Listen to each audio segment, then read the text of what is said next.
बिस्मिल्लाहिर्रहमानिर्रहीम बिस्मिल्लाहिर्रहमानिर्रहीम अस्सलाम वालेकुम रहमतुल्लाहि व बरकातहू। डियर सब्सक्राइबर, डियर टीचर्स, मैं motivational speaker, leadership, business coach, master trainer, language trainer professor अमीर रजा। आज की वीडियो में हमारा टॉपिक, आज के लेक्चर में हम बेसिकली जो है वो सेंटेंस स्ट्रक्चर के ऊपर बात करने जा रहे हैं। और उसके साथ साथ मैं आपको बताऊंगा कि इंग्लिश के अंदर जो हमारी एक्चुअल जो काइंड्स ऑफ सेंटेंसेस हैं वो कितनी बनती हैं, और उर्दू के अंदर जो है उनको हम फिर से जो है वो डेरिवेट करके साथ साथ समझेंगे। लेकिन हमारे पास जो सबसे बड़ा प्रॉब्लम होता है, जिसको समझना बहुत ज़्यादा ज़रूरी है, वो ये है कि उर्दू के अंदर जो आगाज़ है वो डिफरेंट होता है और इंग्लिश के अंदर आगाज़ हमारा डिफरेंट होता है। इंग्लिश में हम we go from left to right, and Urdu के अंदर हम राइट टू लेफ्ट जो है वो स्टार्ट करते हैं। तो चलिए जो है वो सबसे पहले first of all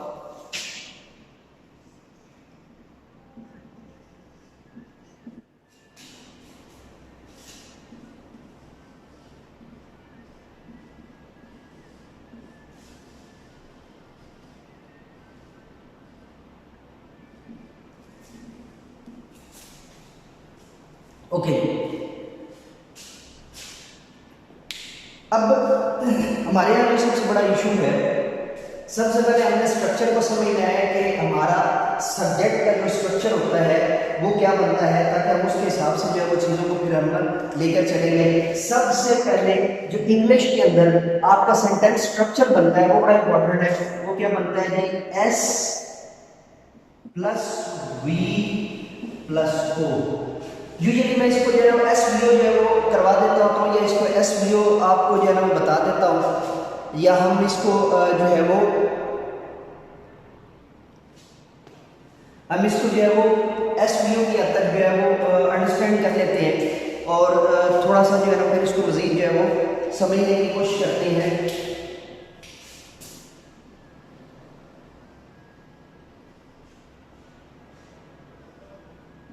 S V O, S V O, थोड़ा सा मैंने उसको जो है ना वो मजीद जो है वो ताकि आपको नजर आ सके। सब्जेक्ट, वर्ब और ऑब्जेक्ट, ठीक है जी। अच्छा, सब्जेक्ट, वर्ब और ऑब्जेक्ट होता क्या है, that is much important. Subject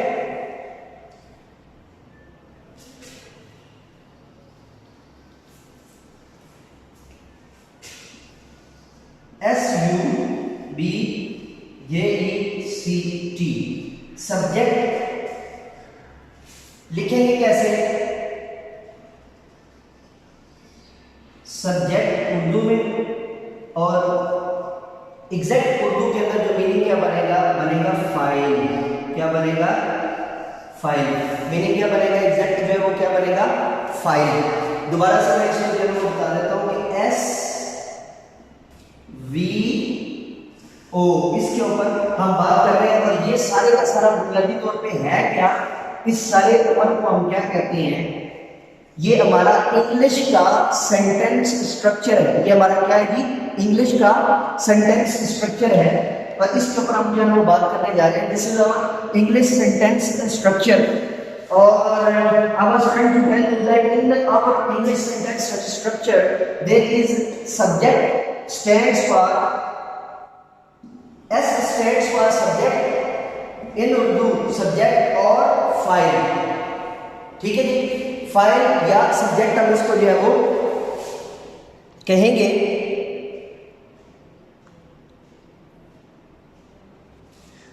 अब हम आते हैं इस चीज की जाने कि इसमें वी क्या है।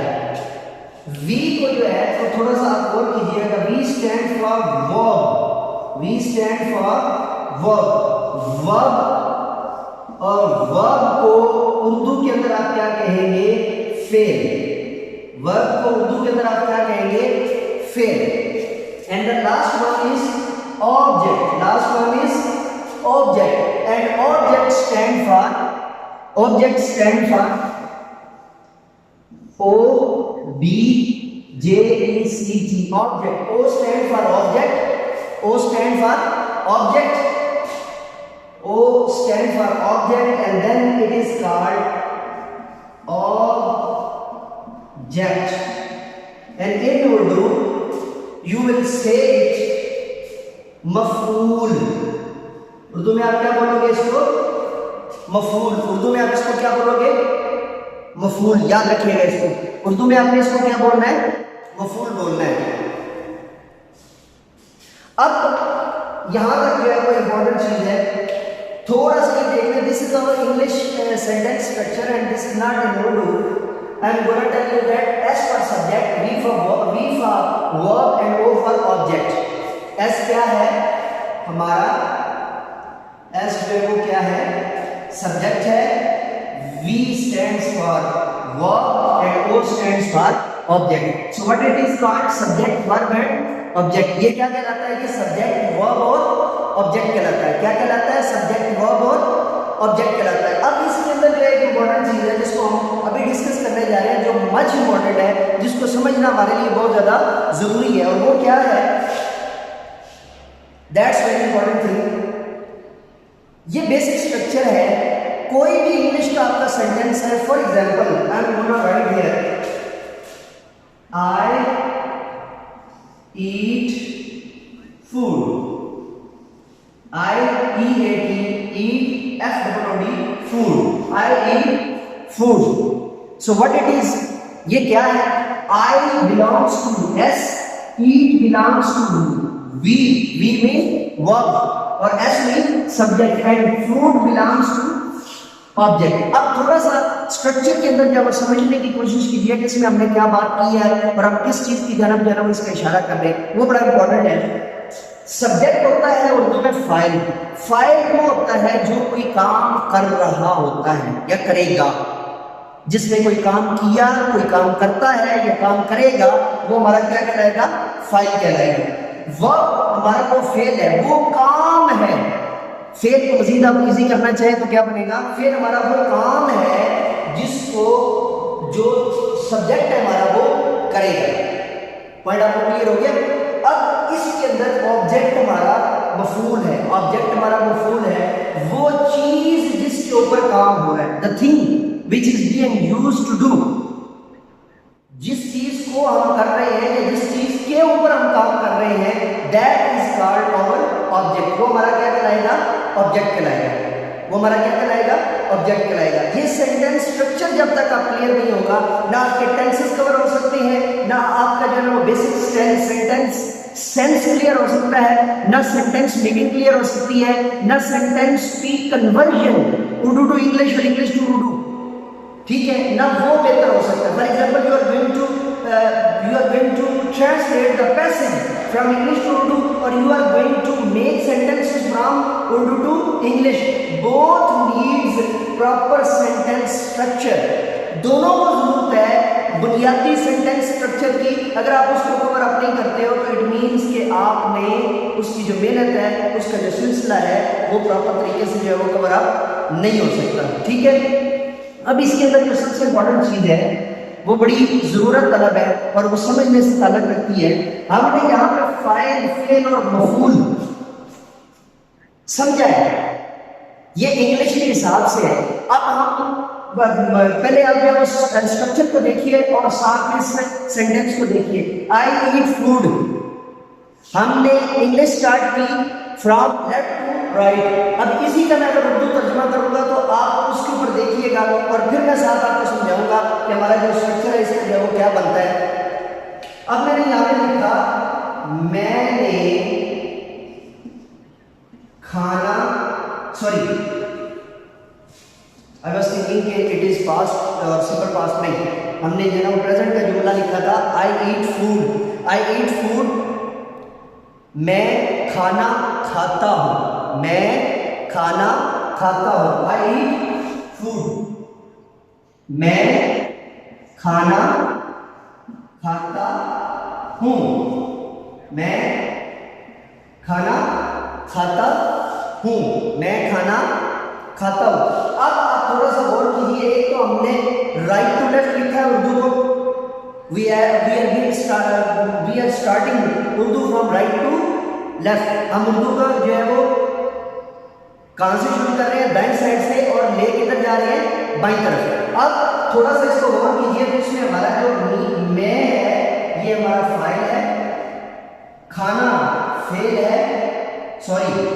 खाना मफूल है और खाता फेल। अब आप थोड़ा सा गौर कीजिए कि उर्दू के अंदर हमारा स्ट्रक्चर, इंग्लिश के अंदर हमारा स्ट्रक्चर बन रहा था SVO and gonna delete it right now in front of you to give you the actual adjustment for the proper PN।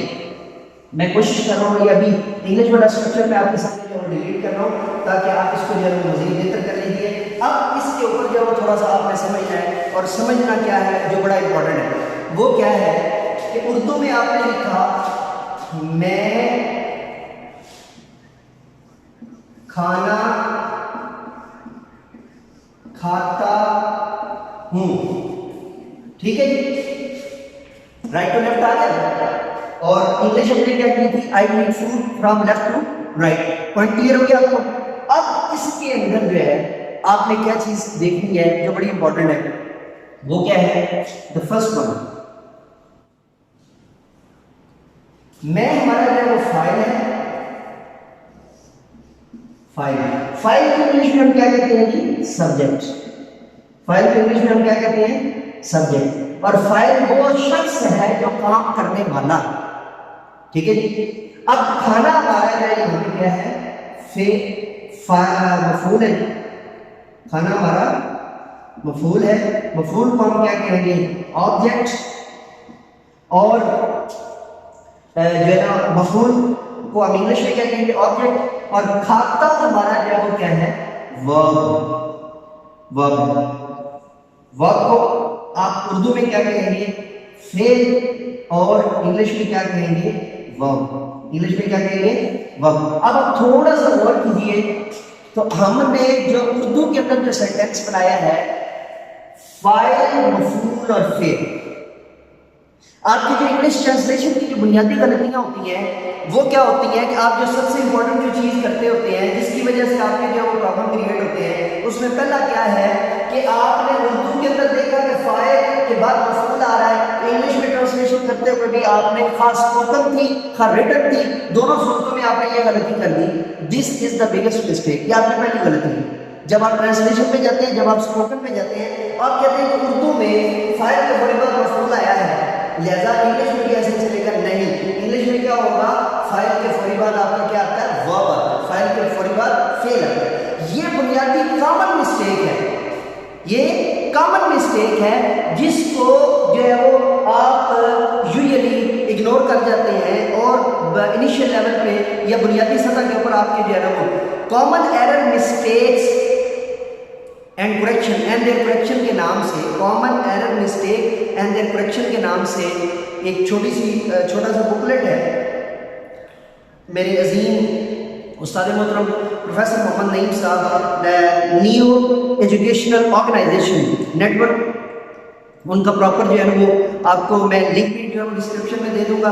और उसके साथ साथ मैं आपको बताना ये चाह रहा था कि आपने सिर्फ अगर अपनी कॉमन एरर मिस्टेक्स को जो है सीखना हो तो वो बुक आपके लिए निहायत कारआमद है, आम बड़े स्टोर्स के ऊपर जो है वो मिल जाती है। और उसके अलावा जो है वो उर्दू जो है बाज़ार, जितने भी बड़े उर्दू बाज़ार हैं, उर्दू बाज़ार लाहौर है, उर्दू बाज़ार झेलम है, या उर्दू बाज़ार जो सरगोदा या उर्दू बाज़ार फैसलाबाद, हर जगह से वो मिल जाती है। और डायरेक्ट अगर आप मंगवाना चाहें तो न्यू एजुकेशनल ऑर्गेनाइजेशन जो है वो professornaeem.com उनकी अपनी वेबसाइट है, वहाँ से भी आप बुक जो है वो मंगवा सकते हैं। आई थिंक मोर देन जो है ना वो 150 या 200 रुपीज़ की है, लेकिन उसमें मोर देन 500 कॉमन मिस्टेक्स हैं, ठीक है, जो आपकी करेक्ट हो जाती हैं। और आपको बतौर टीचर भी, और उर्दू और इंग्लिश का जो है वो बेसिकली इंग्लिश की है, लेकिन मैं जो है ना आपको जो चीज़ सेंस समझाना चाह रहा हूँ कि आपको बतौर जो है वो इंग्लिश का, चाहे आप स्टूडेंट हैं चाहे आप इंग्लिश के टीचर हैं, दोनों सूरतों में आपके लिए बहुत ज़्यादा फायदेमंद है। अब हमने जो ये चीज़ है वो समझ ली। अब यहाँ से हम जो है अगली चीज़ जो है वो देखते हैं, और जो कि बहुत ही इंपॉर्टेंट है, जिसको समझना बड़ा ज़रूरी है, मैं आपको बताना चाह रहा हूँ, उसकी तरफ आते हैं। अब आपको स्ट्रक्चर मेरा ख्याल है समझ में आ गया होगा। उर्दू और इंग्लिश की वजह से जब हम ट्रांसलेशन पे जाते हैं, जब हम स्पोकन पे जाते हैं, जब हम राइटिंग पे जाते हैं, तो हमारे साथ बुनियादी प्रॉब्लम क्या होती है, उर्दू में फाइल, मफूल और फेल होता है, जबकि इंग्लिश के अंदर फाइल, फेल और मफूल होता है। ठीक है। बाकी इसके लाजमात भी और सारी चीजें जो है मैं आपको अगले लेक्चर के अंदर करवाऊंगा। सरदस्त में अब आपको जो है वो बता देता हूँ कि सेंटेंस स्ट्रक्चर जो है वो आपने देख लिया। अब सेंटेंस कितने किस्म के हैं वो जल्दी से हम पढ़ लेते हैं, उससे हमें क्या होगा ये आइडिया हो जाएगा कि हमने सेंटेंस कौन कौन से कितनी किस्मों के पढ़ने हैं, ताकि हमें हर सेंटेंस के जो है ना बुनियादी जो है वो मामलात और बुनियादी चीजें जो हमें कवर हो जाए। ठीक है जी। नंबर 1 पहला जुमला होता है जिसको आप कहते हैं जी सादा जुमले, या आप उनको क्या कह देते हैं बयानिया जुमले। बयानिया जुमले, सादा जुमले या बयानिया जुमले। पहला क्या है सादा जुमले या बयानिया जुमले। ठीक है। दूसरे नंबर पे क्या है सादा जुमले या बयानिया जुमले, और दूसरे नंबर पे क्या आ जाते हैं जी मनफी जुमले या नफी जुमले। दूसरे नंबर पे क्या आ जाता है सवालिया जुमले या नफी जुमले। तीसरे नंबर पे क्या आ जाता है इंपॉर्टेंट पॉइंट, तीसरे नंबर पे है जी सवालिया जुमले। सवालिया जुमले या आप इसको इस्तफामिया भी कह सकते हैं। इस्तफामिया, इस्तफामिया जुमले, सवालिया जुमले या इस्तफामिया जुमले। पहला हो गया सादा जुमले, दूसरा हो गया मनफी जुमले या नफी जुमले, तीसरा हो गया सवालिया जुमले, चौथा क्या है मनफी सवालिया, मनफी सवालिया जुमले या सवालिया मनफी जुमले, दोनों तरह से ठीक है, या सवालिया मनफी जुमले या नफी जुमले भी आप उसको कहते हैं। अच्छा, यहां तक हमें बुनियादी तौर पे जो है हमें बताया जाता है, जिसकी वजह से हम रिटन में अपने आप को मेंटेन कर लेते हैं, लेकिन स्पोकन में या जब हमने जो ट्रांसलेशन करनी होती है उर्दू टू इंग्लिश, जो आज मेरा मेजर जो है वो टॉपिक भी आपको समझाने में, और इस जिसकी आगे हम जुज़ियात के ऊपर जो उसकी फंडामेंटल्स और उसके इनिशियल प्रोसेस के ऊपर हम बात करेंगे, वहां पे आपके आगे गलती होती है। वो दो जुमले आगे मैं बताने लगा हूँ, kinds of two more sentences, जिनकी वजह से आपके जो बेसिक चीजें जो कवर होती है वो जरा सुन लीजिए। उसमें नंबर 5 में क्या है, नंबर 5 है डबल सवालिया, डबल सवालिया जुमले, डबल सवालिया जुमले, DOUBLE, डबल सवालिया जुमले या दोहरे सवालिया जुमले। ये बड़ा इंपॉर्टेंट पॉइंट है जो आपके ट्रांसलेशन के अंदर और आपके स्पोकन के अंदर जब आप उर्दू से इंग्लिश की तरफ कन्वर्ट होते हैं तो बहुत ज्यादा जरूरी है, लेकिन ये हमें कम पढ़ाया जाता है या इसकी जनाब हमें सिर्फ जो है वो स्ट्रक्चर की तरफ नहीं लेके जाया जाता है, जिसकी वजह से हम इसको जो है वो बेहतर नहीं कर पाते और हमें इसके ऊपर जो है वो प्रॉब्लम्स जो है वो क्रिएट हो जाती है। द लास्ट वन, आखिरी जो है मेरे नजदीक जो छठा है वो क्या बनता है डबल सवालिया मनफी जुमले। डबल सवालिया या डबल मनफी सवालिया जुमले, डबल मनफी सवालिया जुमले। ठीक है जी, ये बड़ा इंपॉर्टेंट पॉइंट है और आपके लिए जो वो समझना जरूरी है। हमें बुनियादी तौर पे या तो ये पहले 3 जो है ना ये करवा दिए जाते हैं, एक दफा आपके सामने दोबारा जो 6 के 6 पढ़ने लगा ताकि आप इसको जो है ना कर लीजिए। नंबर 1 सादा जुमले या बयानिया जुमले, you can part in affirmative sentences, ठीक है, या आपके जो नॉर्मल ऑपरेटिव सेंटेंसेस होते हैं। नंबर 2 पे आपके आगे भी नेगेटिव सेंटेंसेस, नंबर 2 पे नेगेटिव, जिसको उर्दू में आप क्या कहते हैं मनफी जुमले। नंबर 3 पे सवालिया जुमले, इस्तफहामिया जुमले। In English you will say interrogative sentences, interrogative sentences. और उर्दू में सवाल भी आता है, इस्तफहाम भी आता है, दो लफ्ज दोनों जो है सवाल के दोनों में इस्तेमाल होते हैं। ठीक है। द थर्ड वन ये सवालिया जुमले हमने किया। फोर्थ वन मनफी सवालिया जुमले या सवालिया मनफी जुमले। Negative interrogative sentences, negative interrogative sentences, negative interrogative sentences. ठीक है जी। अब उसके बाद हम आ जाते हैं नेक्स्ट वन पे डबल सवालिया जुमले या दोहरे सवालिया जुमले। डबल सवालिया जुमले या दोहरे सवालिया जुमलों से मुराद क्या कि जिनके अंदर सवाल भी मौजूद हो और WH फैमिली भी मौजूद हो। आगे चल के मैं डिटेल में आपको बताऊंगा कि what is WH family. In short आप याद कर लें कि व्हेन, व्हाट, वेयर, व्हाई जब ये लगता होता है जुमले में तो वो डबल सवालिया बन जाता होता है, पार्डन मी, डबल सवालिया बन जाता होता है। और डबल सवालिया के एंड पे इंपॉर्टेंट पॉइंट, वो डबल सवालिया बन जाता है और डबल सवालिया के यानी वो सवाल भी होता है लेकिन उसके अंदर WH फैमिली भी मौजूद होती है। वो दोनों मिलेंगे तो डबल सवालिया होगा, वरना वो इंट्रोगेटिव है, वो सवालिया है लेकिन डबल सवालिया या दोहरा सवालिया नहीं, डबल इंट्रोगेटिव नहीं। ठीक है, 6 वन है कि double interrogative and negative, double सवालिया मनफी जुमले, double interrogative negative sentences, double interrogative negative sentences, double interrogative negative sentences. ये 6 जो है हमारे पास जो जुमलों की अक़साम होती हैं, the proper kinds of sentences, जुमलों की अक़साम। और स्ट्रक्चर जो है वो भी मैंने आपको साथ साथ बता दिया कि English from left to right, और उसमें क्या आता है, पहले सब्जेक्ट आता है, फिर वर्ब आता है, फिर ऑब्जेक्ट आता है। लेकिन उर्दू के अंदर जो है क्या होता है हमारे पास, जब हम उर्दू की तरफ जाते हैं, specially for my beginner student और एजुकेटर के जो स्टूडेंट हैं, ये बात ध्यान में रख लीजिए, बड़ा इंपॉर्टेंट पॉइंट है कि उर्दू के अंदर आपका फाइल पहले आता है, फिर मफूल आता है, फिर फेल आता है।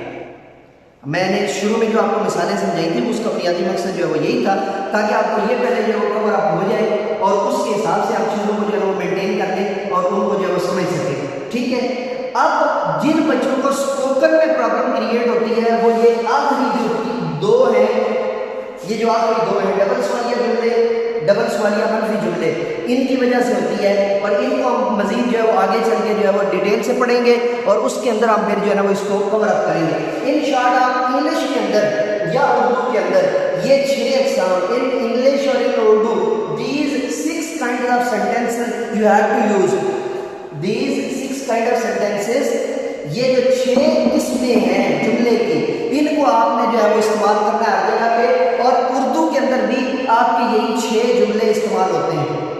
ठीक है जी, आपको उर्दू के हवाले से इसमें यहाँ पे किसी भी जगह एक्स्ट्रा जो है वो करने की जरूरत नहीं है, बस ये ध्यान में रख लीजिए अगर आप इसको कवर अप कर रहे हैं। ठीक है, मैं क्वेश्चन आंसर की तरफ आ रहा हूँ, पहले ये इंपॉर्टेंट जो है वो जस्ट ओके, यहां तक आपको क्लियर है। चलें फिर पहले जो है ना क्वेश्चन आंसर्स कर लेते हैं और जो है ना वो इसको फिर आगे एक्सपेंड जो है ना वो आगे बात पे कर लेते हैं। मेरा वैसे बुनियादी तौर पे जो मेरा ज़हन था, बुनियादी जो मैंने इरादा किया हुआ था कि मैं अपने क्वेश्चन जो है ना वो लूँगा जब ये एंडिंग भी इसकी कंप्लीट हो जाएगी, क्योंकि मुमकिन है मुझे इसका फिर आपको जो है ना आपके लिए जो है वो दोबारा एंडिंग करनी पड़ेगी। इसको जो है वो हमारा अगर आज का टाइम जो है क्वेश्चन आंसर्स में चला गया तो फिर इसको हमने पार्ट 2 की तरफ लेकर जाना है, क्योंकि अभी मैंने आपको बेसिक स्ट्रक्चर बताया है। अब आपको मैंने अभी तक इनके जो 6 काइंड्स तो बता देंगे, लेकिन इनके बेसिक स्ट्रक्चर आपको मैंने हर जुमले कभी नहीं बताया। फिर वो जो है वो प्रेजेंट इंडेफिनिट टेंस में क्या होंगे, कंटिन्यूअस में क्या होंगे, परफेक्ट में क्या होंगे, परफेक्ट कंटिन्यूअस में क्या होंगे, उनकी तरफ भी अभी हम नहीं गए। फिर वो पैसिव वॉइस में क्या होंगे और एक्टिव वॉइस में क्या होंगे, उनकी तरफ भी अभी हम नहीं गए। ठीक है, और फिर डायरेक्ट और इंडायरेक्ट की जो है ना हम उसको डिस्कस करेंगे। एनीवे दिस इज, चलें फिर पहले जो है ना वो क्वेश्चन आंसर जो है वो कर लेते हैं। वो डेफिनेटली आपको इतने ज़्यादा जो है वो क्वेश्चन आंसर्स अभी हैं तो पहले उनको कर लेते हैं ताकि उसमें भी जो है ना वो चीज़ें बेहतर हो जाएंगी। ठीक है, so the first question start from the line number 1।